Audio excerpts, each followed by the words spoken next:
primul rând, mi-a plăcut la nebunie. A fost un traseu excelent. E prima dată când vin aici și mi-a plăcut la nebunie.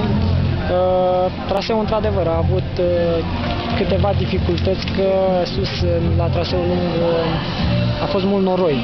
Dar asta după baraj, după ce a da, baraj? După baraj în partea. Bine, au fost destul de multe porțiuni cu noroi, dar a fost ok. Mie mi s-a părut un traseu de nivel puțin peste mediu, să zic așa, mediu spre hard, dar nu... Cu cine l-ai comparat, din ce se mai întâmplă în România?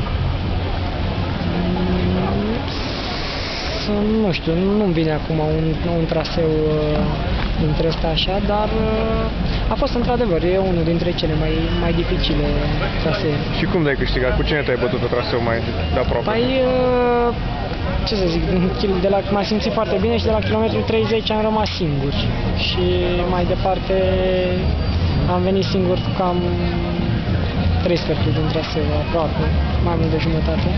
M-am simțit bine, bicicleta mea a mers excelent, până în kilometru 30 eram cu Logigan, și nu știu ce s-a întâmplat, nu s-a simțit bine și a rămas în urmă. Ce porțiune ți-a plăcut cel mai mult? Ca oricui, ultima parte, coborârea asta, dar au mai fost câteva coborâri tehnice, așa, cu câteva hățașuri, mi-au plăcut la nebunie, a fost ok. Ok.